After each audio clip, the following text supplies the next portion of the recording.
¿Cuánto recaudará la Operación Renta 2026? Esa es una pregunta que tiene poca respuesta concreta entre expertos tributarios, entre analistas macroeconómicos y también en el Ministerio de Hacienda. Recordemos que el gobierno de Gabriel Boric planteó la duda de que, sobre todo, los ingresos provenientes de las empresas estaban recaudando menos de lo que se estimaba. Por lo tanto, Pilar Gutiérrez nos tiene algunas proyecciones, pero también las interrogantes del clásico proceso que está actualmente en marcha. Cuando a ti te faltan en una predicción 0,4 puntos del PIB del impuesto de primera categoría, eso es básicamente 1.500 millones de dólares. Esto puede tener distintas causas, puede haber cambios más bien de estructura productiva, puede haber mayor evasión y mayor elusión. Fue la incógnita que planteó el exministro de Hacienda Nicolás Grau con respecto al déficit fiscal de 2025. Según la DIPRES, se recaudó menos a lo esperado por el impuesto a la renta de empresas, una cifra sobre la que podremos tener mayor claridad con la operación Renta, que comenzó hace una semana. Esa es una gran incógnita, porque eso es precisamente lo que hoy día nos tiene con esta suerte de caja estrecha o estrechez fiscal, digamos, porque hubo una caída de los ingresos, sobre todo en el último periodo. En el último trimestre del año 2025 una caída en los ingresos. Entonces estamos expectantes a saber qué es lo que va a ocurrir en este proceso de Operación Renta. Si tuvimos una caída en el último trimestre, esto debería haberse reflejado en este proceso de Operación Renta. Y es que con la Operación Renta, el Servicio de Impuestos Internos revisa y consolida la información tributaria de los contribuyentes, en este caso de 2025, y calcula según el caso si corresponden cobros o devoluciones de impuestos, un proceso clave para la recaudación fiscal. La recaudación tributaria depende de un montón de factores, de incrementos en impuestos. Por ejemplo, la tasa de retención de las boletas de honorarios aumentó entre el 2024 al 2025, por lo tanto se espera que haya algunos incrementos en el consumo, pero la actividad económica también mueve cuánto impuesto corporativo, cuántos PPM las empresas efectivamente van a declarar. Debería aumentar, no es un aumento significativo, puede ser que sea un aumento muy débil. En ese sentido, los expertos coinciden en que es difícil entregar una cifra de cuánto podría recaudarse, aunque hacen algunas estimaciones. Si bien no existen cifras oficiales por la autoridad administrativa, estimamos que se debiera recaudar alrededor de 19 o 20 billones de pesos. Debiésemos andar del orden de unos 20 billones de pesos, que es cerca de un 4,7% del PIB, 4,8% del PIB, con un tipo de cambio que hoy día está más cerca de los 900, 920 por ahí.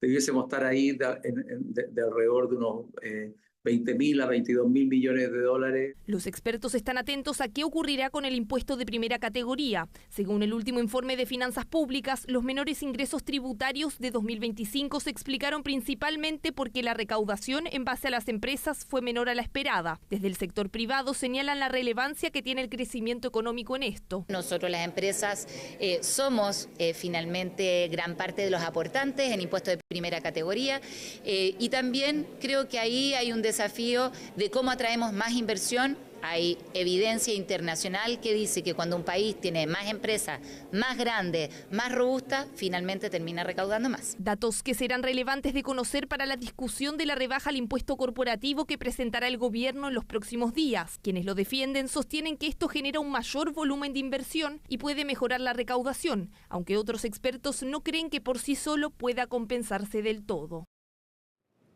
Bueno, como ustedes saben, los martes es agenda legal y a veces hacemos proyectos de ley, pero también normativas legales.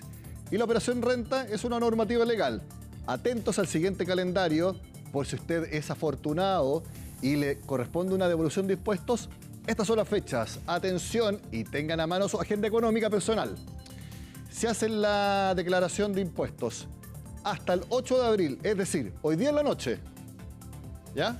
No, incluso este miércoles. Hasta este miércoles van a recibir en una transferencia su devolución el miércoles 29. Si la hacen desde el jueves hasta el 23 de abril, la misma transferencia será el viernes 15 de mayo. Si postergan la declaración de impuestos, formulario 29, si no me equivoco. Me estoy acordando. Creo que es el formulario 29. Si hacen la declaración entre el 24 de abril y el 8 de mayo, recibirán la devolución el miércoles 27. Esos son entonces las fechas entonces de la operación renta, insisto, si que ustedes tienen derecho a una devolución de impuestos.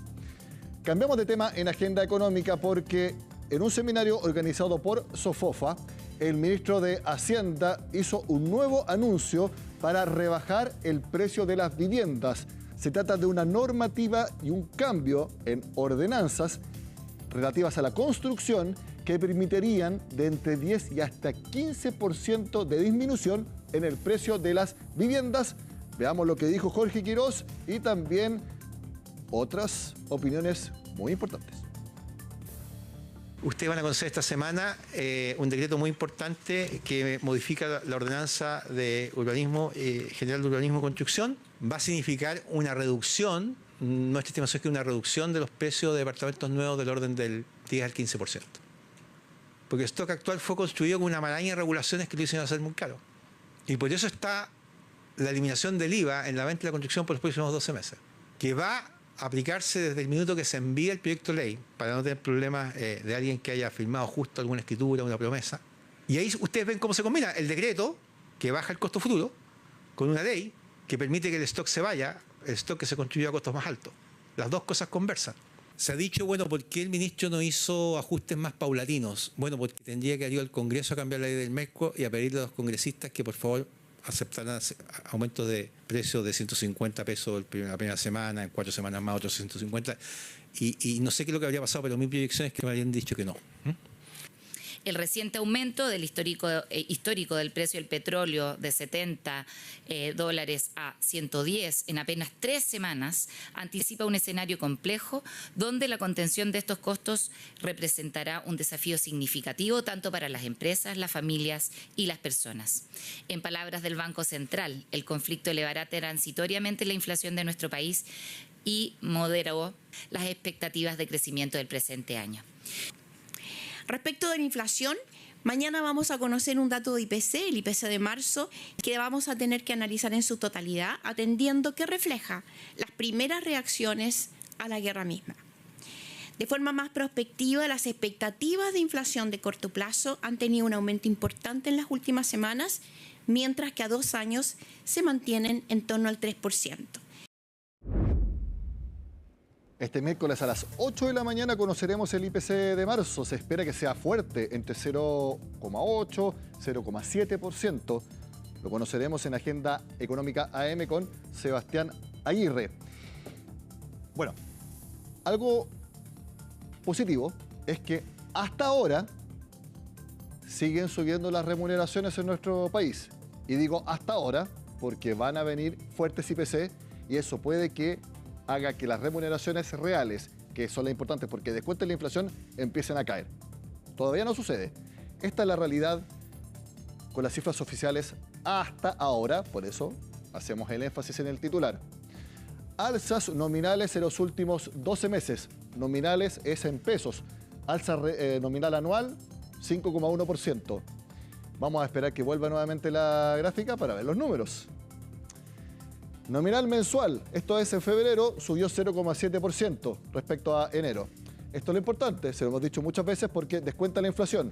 Alza de las remuneraciones reales, descontando los IPC, 2,7% en un año y 0,6% en febrero. Insisto, estos números lamentablemente no van a seguir en marzo y no van a seguir en abril por el enorme shock de los precios de los combustibles. Es una realidad lamentable, pero es la que tenemos que enfrentar. Por eso es que las remuneraciones reales suben por ahora. Lamentablemente eso va a cambiar, ojalá que por poco tiempo. Cambiamos de tema porque durante marzo se dispararon las ventas de autos nuevos, subieron 14% y además también se han disparado algo que le hemos contado acá en el programa, las cotizaciones por autos híbridos y también eléctricos, obviamente ante los precios que subieron de manera abrupta en las estaciones de servicio por los combustibles, tanto gasolina como petróleo. Todo eso lo cuenta Natalia Muñoz. Marzo de este año será recordado por el histórico aumento de los combustibles, 372 pesos por litro para las bencinas y 580 para el diésel. Se podría creer que andarían menos vehículos circulando o que bajarían las ventas, pero todo lo contrario. La venta de vehículos nuevos creció 14% durante el tercer mes del año, pero con una opción preferente por los consumidores. Donde sí hubo un impacto es en el cambio de tecnología, ya que muchos clientes, compradores o cotizantes preguntaron durante las últimas semanas del mes de marzo por un vehículo eléctrico, un vehículo híbrido enchufable, en fin, un vehículo más eficiente energéticamente, preocupados por el consumo de combustible. Y así lo notaron las marcas, con fuertes incrementos de hasta 300% en las cotizaciones en algunos modelos, en vehículos con tecnologías híbridas y eléctricas. Las últimas 2 semanas del mes de marzo vimos un incremento de un 300% en la cantidad de cotizaciones por nuestro híbrido enchufable JQ7. Está probado que da más de 1.200 kilómetros de rendimiento con un estanque de 60 litros. Y bueno, como un híbrido enchufable, también tú puedes usarlo con carga eléctrica, puedes enchufarlo con el enchufe en tu casa y puedes andar diariamente alrededor de 90 kilómetros con la batería eléctrica. Ha habido un cambio importante en la tendencia de las cotizaciones de vehículos híbridos y eléctricos en nuestra marca. Tanto en los vehículos híbridos nuestro crecimiento fue de casi 2 veces lo que llevábamos en el mes de marzo y meses anteriores, y en el caso de los eléctricos el salto fue impresionante. Saltamos 10x el volumen de cotizaciones, lo que hace sentido con lo que estamos viviendo hoy en la contingencia actual. Y de las cotizaciones se va a las ventas. Los consumidores están prefiriendo modelos más eficientes. En la categoría de pasajeros, el vehículo más vendido durante marzo fue el Kia Soluto. No solamente busca ahorrar en el combustible, en los bolsillos de los consumidores chilenos, sino también de ofrecer una opción que puede cumplir con todas sus necesidades, tanto desde el punto de vista del espacio, del confort y de la comodidad. Nuestro liderazgo ha sido un claro ejemplo en los últimos años de poder alcanzar casi el 50% del segmento. Y en la categoría de SUV, el MG ZX. El SUV MG ZX en el mes de marzo y en lo que es los 3 primeros del año es el SUV más vendido de la categoría, principalmente por 3 razones. Primero, su diseño. Segundo, su espacio interior para los pasajeros y el maletero. Y en tercer lugar, el rendimiento de economía de combustible, que hoy día es un gran tema. Esto obviamente acompañado de un precio súper competitivo. Eficiencia que cada vez será más importante. Scotiabank estima una nueva fuerte alza en el precio de los combustibles, cerca de 85 pesos por litro en el valor de las gasolinas y 75 pesos por litro para el diésel el próximo jueves 16 de abril. Motivo por el cual desde la industria piden mayores incentivos para la venta de vehículos híbridos y eléctricos. Y que van desde reducciones en el permiso de circulación, aprovechamiento del vehículo con el IVA para que pueda ser utilizado también como vehículo de empresa, con un gasto aceptado y no un gasto rechazado, y también programas para incentivar la instalación de cargadores domiciliarios. Y las cifras de marzo mostraron una preferencia por los híbridos. En pasajeros lidera el segundo lugar con mayores ventas el Suzuki Swift en su versión híbrida.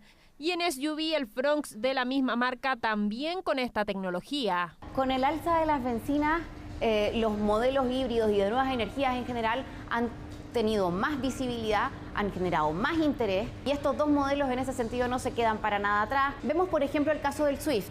En las versiones o generaciones anteriores a esta que es mild hybrid, ¿verdad? De hibridación suave o ligera, veíamos un rendimiento que hoy día es superado ampliamente en hasta un 50%. Nuevas tendencias en un mercado que abre la puerta de forma acelerada a las nuevas tecnologías. Hacemos la pausa y ya volvemos con más Agenda Económica.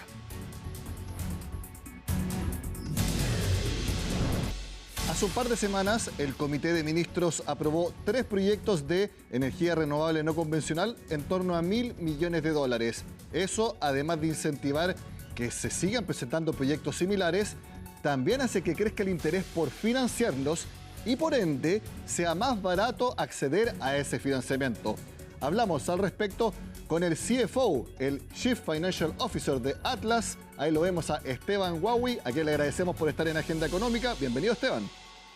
Muchas gracias, Nicolás. Gracias, CNN, por la invitación. A ver, yo he hablado con un par de personas y me hicieron esa analogía y te quiero preguntar si es también una que ustedes compartan, de que a medida que se vayan aprobando proyectos de energía renovable no convencional, eso también hace que el financiamiento de las mismas iniciativas sea cada vez más accesible.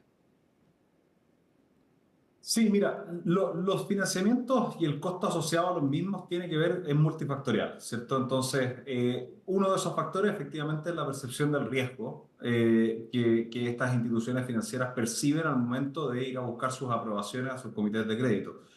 Toda vez que el marco regulatorio y que existe una voluntad política para sacar estos proyectos adelante, ese factor de riesgo percibido, digamos, político, es menor. Por lo tanto, efectivamente, es un elemento menos a considerar en la evaluación del riesgo de la transacción misma.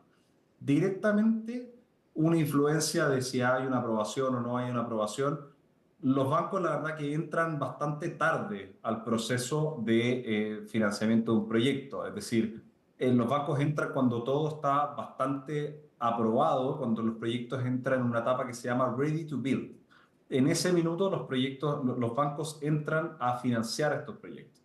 Por lo tanto, es efectivo que una percepción menor de riesgo regulatorio efectivamente se traduce en un apetito más grande por parte de estos bancos y por lo tanto hay mayor competitividad en el mercado bancario y eso nos beneficia a nosotros como sponsors al momento de salir a buscar. Hay más partes interesadas en participar de ese financiamiento. Tú mencionabas también que había otros factores que entran a competir o a calibrarse en el costo del financiamiento. Está el tema de riesgo. ¿Cuáles son los otros principales?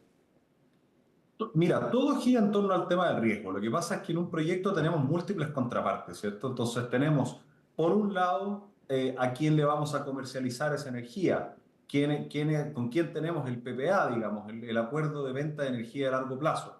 Cuando tenemos un industrial con una calidad crediticia muy buena, eso también impacta el costo del financiamiento. Luego están las variables típicas de un crédito, que son el plazo y las condiciones mismas del crédito en cuanto a los resguardos financieros que se le ofrecen a los bancos, que los bancos nos piden cumplir en torno a ese financiamiento. Por lo tanto, es multifactorial, pero ciertamente a quién le vendemos la energía, el grado de avance, la complejidad de la construcción del proyecto mismo, la ubicación, que todo esté en regla desde un punto de vista, por ejemplo, de responsabilidad social, medioambiental. El emplazamiento mismo del proyecto tiene también una injerencia en el apetito que puedan tener los bancos por financiar. Por lo tanto, es una mezcla, pero yo te diría que esos son los grandes rasgos que determinan qué tan barato es un financiamiento. En los últimos años ha sido más fácil, por así decirlo, el conseguir financiamiento para Atlas en los proyectos en nuestro país. Sí, la verdad es que sí. La verdad es que sí. El financiamiento en Chile es un mercado muy competitivo. Tenemos a muchos bancos participando del mercado. Por lo tanto, para una compañía como Atlas, que ha sido bastante exitosa en cerrar contratos de venta de energía de largo plazo con muy buenas contrapartes, lograr desarrollar proyectos de muy buena calidad, con una tesis de inversión bastante segura, con flujos proyectables y poco volátiles, hacen que el acceso al financiamiento de Atlas haya sido bastante amplio y que nos hayamos encontrado con hartos bancos que nos quieren apoyar, digamos, y que nos han venido apoyando desde que Atlas nació, digamos, en 2017. Yo me imagino que ahora mismo todos los proyectos que incorporan las baterías de almacenamiento, que permiten tener energía cuando la luz del sol no es posible inyectar por sí solo o el viento no es posible mover las turbinas eólicas, es prácticamente una necesidad para poder asegurar ese financiamiento, que tengan estos proyectos híbridos, que sea la luz del sol o sea la fuerza del viento, pero que venga con estas baterías de almacenamiento. Absolutamente. Y Atlas ha sido pionero en eso. Nosotros ya tenemos 200 megavatios de batería de 4 horas operando en la red y estamos con algo alrededor de 650 megavatios en construcción de proyectos de hibridados solar con batería. Lo que las baterías te proveen es la capacidad de desplazar la energía solar fotovoltaica, despacharla en un horario distinto al horario solar. Por lo tanto, eso te permite acceder a un costo de energía muy competitivo en horarios no solares. Exacto, y eso hace que al final la producción de energía y por ende el financiamiento de toda la operación sea más barato. Claramente, sí. Eso es así, o sea, esto es una película que conjuga todos los elementos, tanto la competitividad de nuestra energía, la competitividad, la compra de los equipos, la ubicación, a quién le vendemos, el estado de avance del desarrollo del proyecto. Ciertamente todos esos factores conjugan el acceso al financiamiento que va a tener ese proyecto. Esteban, por supuesto que todo el mundo está atento a lo que ha sucedido con los shocks del precio del petróleo, del gas natural, y se habla mucho de que estas alzas enormes van a bajar, pero que hay un cambio estructural. Y te quiero preguntar si ese cambio estructural puede, de alguna forma, favorecer a proyectos solares, eólicos y de almacenamiento de batería, que esta, a mi juicio, mal llamada energía renovable no convencional, porque ya hace rato que dejó de ser no convencional, ya es absolutamente tradicional, es algo que esta coyuntura tan terrible que nos está impactando a todo el mundo favorece a la tecnología que ustedes están desarrollando. Absolutamente, o sea, yo creo que lo que nos está pasando hoy día y esta exposición a los commodities de forma global y a la necesidad de última tener que despachar alguna central térmica, solo viene a confirmar que las energías renovables son una opción viable para ir desplazando, para ir reemplazando esa dependencia que tenemos de los combustibles fósiles por energía renovable que podamos despachar en cualquier horario. Por lo tanto, nosotros vemos que esto es una confirmación de nuestra tesis de inversión. Esteban Huawi, CFO, es decir, el gerente financiero de Atlas Renewable Energy. Muchas gracias por estar con nosotros este martes en Agenda Económica. Que esté muy bien. Muchas gracias, Nicolás. De esta forma terminamos la Agenda PM de este martes. Sigan acá, en CNN Chile.